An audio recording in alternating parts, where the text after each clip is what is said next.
Hello, my name is Jared Ludlow, Publications Director at the BYU Religious Studies Center, your weekly resource for gospel scholarship. And today we'll be talking about some possible resources you can read alongside your Come Follow Me reading for September 19th through 25th, Isaiah 40 through 49.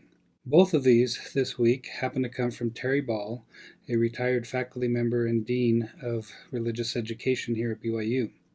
The first one is called Isaiah and the Messiah, and it comes from a volume on Jesus Christ, Son of God, Savior.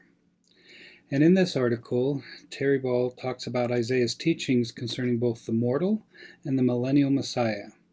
And he argues that Isaiah's teachings about this are certainly the most prolific, detailed, and inspiring. And in talking about the mortal Messiah, he points out that Isaiah prophesies about Jesus' birth, his beginnings, his ministry, and of course his mission. When talking about the millennial Messiah, he asks and then answers certain questions such as, what will he do and what effect will his coming have on the world?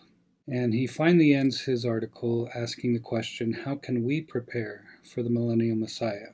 And his basic answer is millennial saints will practice their faith not only with their lips, but also with their actions. The second article is called Isaiah's Other Servant Songs, and this comes from a Sperry Symposium that Terry Ball did. Within Isaiah, there's 5 commonly recognized servant songs or servant psalms in chapters 42, 49, 50, 52, and 53. Isaiah 53 is usually the one that's most known and quoted, and so he's looking at the other 4 besides that one. And so he'll break down and talk about each of these 4 songs or psalms from different chapters of Isaiah. And so since this week specifically covers Isaiah 40 through 49, I'll just mention a few things he mentions about Song 1 and Song 2.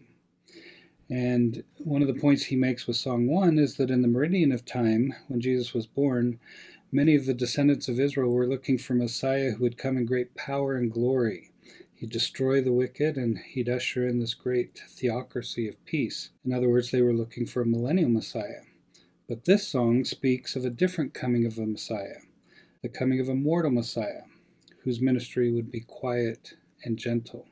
In Song 2, this servant song actually is spoken in the first person, and it talks about how the servant was chosen and called early, even from the womb.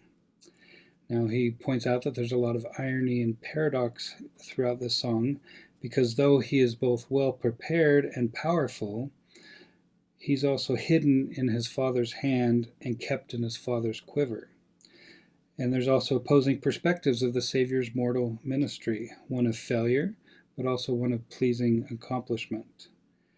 And so he points out some of these contrasts or paradoxes of Jesus as both being a deliverer, but also coming humbly to fulfill his mortal mission.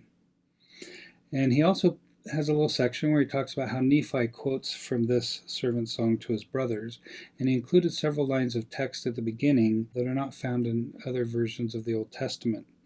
And so it could have been just Nephi's commentary, or perhaps these verses were found in some other version of Isaiah anciently. He also points out that in the 8th verse of Nephi's quotation, he adds, "my servant," to extend the song another 2 verses. So throughout this song and these other servant songs, we can be taught of the election, preparation, and determination of Christ. In them we can find a prophecy of his powerful yet humble and quiet mortal ministry, which would bless all, both Israel and Gentiles alike.